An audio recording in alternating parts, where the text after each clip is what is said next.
Right. Hi, everyone. Welcome to our first ever WorkBC interview with Joshua Silva and Sabrina Nash, working at WorkBC as a operations manager and job search retention specialist. Thanks, guys, for joining me today. Thank you for taking the time to speak with us. Yeah, thanks, Tina. Thanks for having us. Awesome. So maybe you could start off a little bit about background on WorkBC and what they do for the community. Yeah, sure. I could get going with that. So, WorkBC is basically a government-funded employment agency. So we're a provincial program, and our mandate is basically to help anybody that's looking for work, and also to help them retain that work. And so, because we're a government program, at our disposal, we have all kinds of different types of government funding that we're able to access. So we can assist our clients with, different training programs, which we, tend to utilize Camosun a lot for. We can also look at programs like wage subsidies with employers. So we have a self-employment program. We can fund short-term certificates, occupational certificates for clients, all kinds of supports. But also we are very well connected with the community and with, in particular, the business community. So we like to, think of ourselves as labor market experts. It's an important piece of our job that we have to have our finger on the pulse for the local labor market and just have a really good understanding of, which industries are trending upward and which industries are trending downward, and who are the employers that play a big part in those industries. Perfect. So let's actually speak to that a little bit about employers and keeping up with the trend and the industries that are kind of going up or down. So in Victoria, if I'm correct, we have around 900 technology companies, and that's one sector that has continued to grow despite even what's been happening with the pandemic. And I think we'll probably see this increasing a little bit more as the years to come. Can you speak to that trend? Do you see that kind of sector growing and booming over the next few years? Yeah, I definitely do. Victoria is it's a choice community to live. Everyone wants to live here. We've really seen the tech sector grow, particularly over the last 10 years. And actually, the BC government has specifically invested in that industry. So we typically see all kinds of grants, the investment basically that's poured into the Victoria community in order to attract small startup tech companies to Victoria. We also have an association, an industry association called Viatech that was created because of that growing demand of up and coming technology companies. Right. And with technology, I think what we've seen a trend now is that even diploma programs are becoming more sought after employers. So it's not necessarily you have to go get the 4-year degree anymore. You can go do a 2-year diploma, which Camosun has 2 amazing programs for that.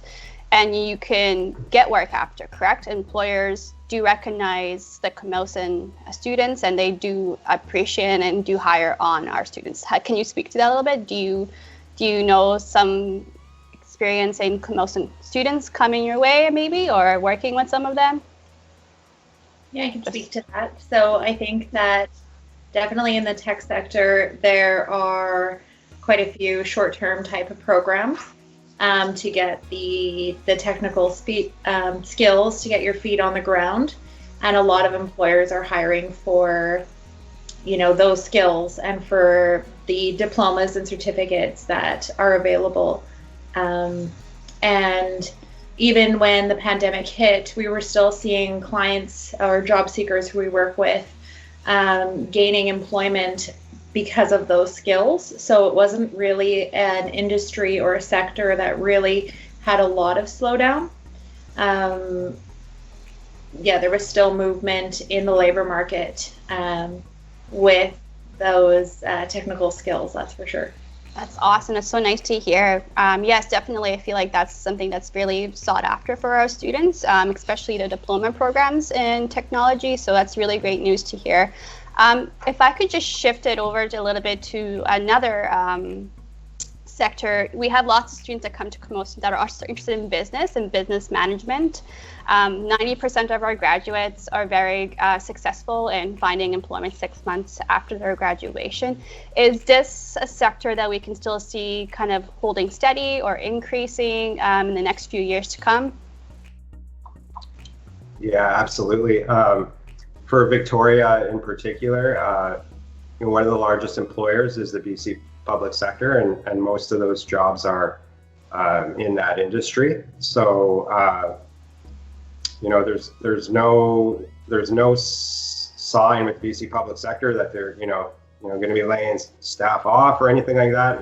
And again, Victoria, as being the capital of British Columbia, there's always going to be that demand for training in that field. So yeah, no anticipated shortage or anything there. And I did recently read, although hospitality has always been a big one in Victoria. I mean, we are the capital. It's beautiful here. People come from all over the world, and COVID has kind of shifted that and slowed down a little bit. But I did see that it's slowly becoming, again, an increase in hospitality, and I think this might still be a big one in Victoria. Would you agree with that or disagree with the hospitality management sector? I think definitely Victoria, the hospitality sector has been hit due to the pandemic. We are hearing though that it's showing a lot of resiliency due to things like the film industry. So a lot of people who are coming here for like cast and crew for months on end need a place to stay. They need places to eat. They need to entertain their families sometimes, and take part of the local transportation type of stuff. And so we are seeing the resiliency in that sector for sure, especially over the last couple of months, I would say. Yeah, it's an interesting one because, yes, it did take a hit, a massive hit when COVID first came upon us. But Victoria and BC in general, tends to be a desirable place for people across Canada to visit. So, even with travel or international travel restricted, we're starting to see this rebound in hospitality because people across Canada are wanting to travel to the West Coast, for a week-long getaway or what have you. So we're starting to see that industry bounce back. That's fantastic. And, and speaking to that, yes, BC has been really great with the number of cases and how we've handled it. So I can definitely see that hospitality is still strong. Well, not as strong, but still becoming the stronger one of the sectors that we've always had. I just kind of wanted to speak on the shift coming up in the next 5 to 10 years, particularly in BC and in Canada.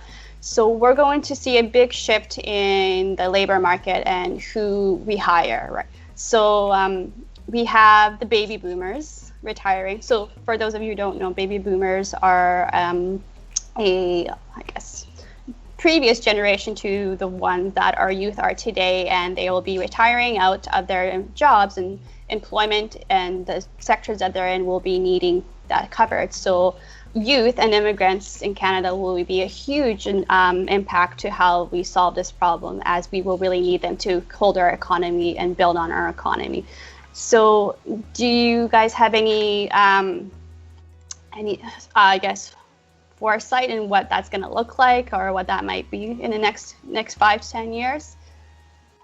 I mean, sorry, go ahead, Sabrina. Good old Zoom calls. So I was just reading a CBC article the other day that was stating that over the decade between, over the next 10 years, from 2020 to 2030, we're going to be seeing a lot of or all baby boomers retiring. So needing to fill, and that generation is a large percentage of our workforce. So needing to fill those positions with definitely youth and newcomers to Canada will be very important. Take it away, Josh. Yeah. Just to echo, what Sabrina is saying, generally speaking, in pre-COVID, the BC economy is a pretty strong and growing economy, and there's, even as we rebound from COVID, we expect to see that growth continue. And with the amount of people retiring, there's just no way that our current population can maintain that growth for various industries. So, I'll just use an example, like the healthcare industry is really projected to explode over the next 10 years. Something like 40,000 plus new jobs, that'll be opening up over that time. Tech, IT, expected to grow. Social services expected to grow. There's just, again, no way that we can fill all those positions with our current population. So it's really critical, that we look to immigrants and to our youth to, help fill those positions in the future. Absolutely. I think that's also where the educational piece is so important as well. So getting the credentials to kind of fill those roles. So.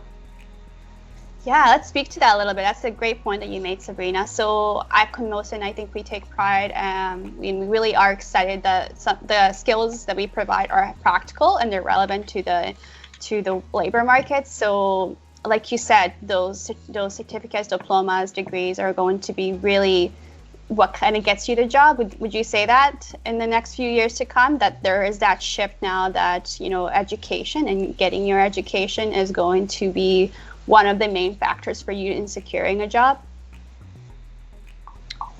Yeah, I would definitely agree with that. And that was really illustrated actually when COVID came about. Basically the people that were most at risk of losing their employment were people that lacked training. When we looked at percentages of workers that maintained their employment, it was those folks that had some level of post-secondary certificate or diploma specific to the industry that they're working in. Mm-hmm. And staying kind of like the even pre or during COVID type of timeline, I think that the co-op opportunities have always been important.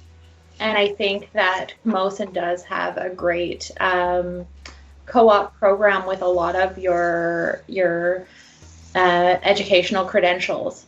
And so to the labor market in Victoria, it's a lot about who you know. And so building that experience through a co-op is something that I'll tell a lot of the job seekers that I work with is very, very important. That's a very great point, and thank you for bringing it up. Yes, we do have an amazing co-op opportunity, and a lot of our programs have that co-op built into the program. And yes, it's so important to have that connection and to showcase your skills during that time. And I think from what we've seen before is that students actually do get hired on after their co-ops. So that's, like you said, it's a way for them to showcase and get to know them and get to know their skills before they actually take them on. So yes, that's such a good point. I really, really appreciate that. Is there any other questions or comments that I have not addressed that you'd like to mention or speak to? Yeah, go ahead, Sabrina. Yeah, I think the biggest sector right now that kind of relates to a lot of the points that we've been talking about is the healthcare sector.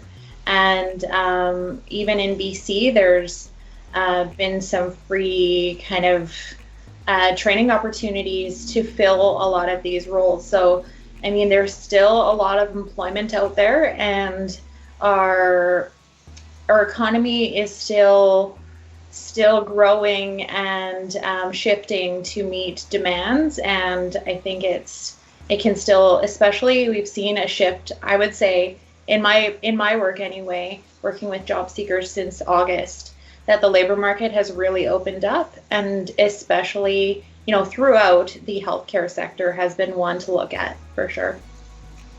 That's really great to hear. So in the healthcare sector, can you speak to like what kind of jobs have been coming available, or like is it nursing, is it more technician jobs? Definitely. So I would say that I never work with nurses because they don't have issues finding jobs, and because it's in the healthcare sector, nursing is the highest growing position in BC. But we've seen a lot of kind of targets for the healthcare assistant types of positions. Those are more entry level type of positions where you still need credentials and you need to be accredited. I believe is the right term. And so that's one to look at.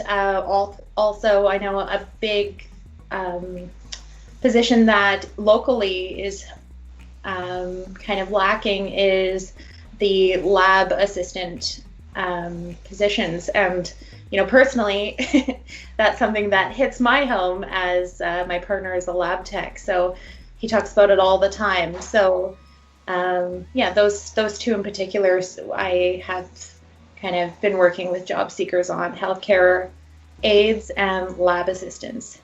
That's fantastic to hear. Yes, Josh, did you?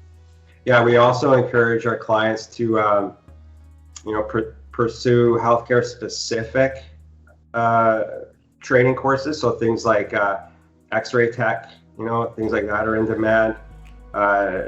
Dental assistants. Just specific training programs rather than the general degree programs. So having a specific trained kind of skill that you can apply to a job has been sought after lately with employers. That's great to hear, and it's great to know that there is that kind of direction in what we're going for and what employers are looking for. I feel like certificates, diplomas are going to be the new norm, or the new, get you that job, because that's what we are working towards and kind of going towards in the years to come.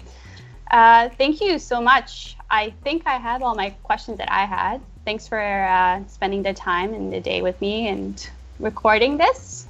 You guys are going to go international, so thanks so much. And any last comments before we wrap up? My last comment is just, do your research. I think that's the biggest piece of advice that we give to our clients. Really take the time to get to know the labor market that you plan on residing in. And that's where people like you, Nina, and people like Sabrina are just great resources to rely on, because you guys are in the community and you understand the local labor market. So if you're going to invest in education, just make sure you're also considering local labor markets by reaching out to people in those communities. Excellent. And thank you both. Yeah. Sorry, I would just say to kind of jump on what Josh was saying, that perhaps even using the pandemic to an advantage. A lot of things have been shifted to, online, and people are more willing to connect online and, through these virtual meetings and channels. You might be able to find some business mixers to gather some more information, or people who work in the industries that you're interested in. So definitely reach out to people and try to gain some information from people who are in those industries, in those positions as well. That's fantastic news. I'm pretty sure that I got 2 jobs through a Skype interview. So absolutely, I think you're right on reaching out and using this, like you said, to your advantage. It's a hard time for everyone. We're all kind of struggling to find our new balance, our new norm, but that's very great advice. Why not make it a positive instead of a negative? So definitely agree with that. Thank you both so much for taking the time again with me to speak with me today. I'll definitely be calling on you again for some time in the future. But again, thank you so much for your time. And yes, we'll connect sometime down the future. And Thank you. Thanks for having us. Thanks.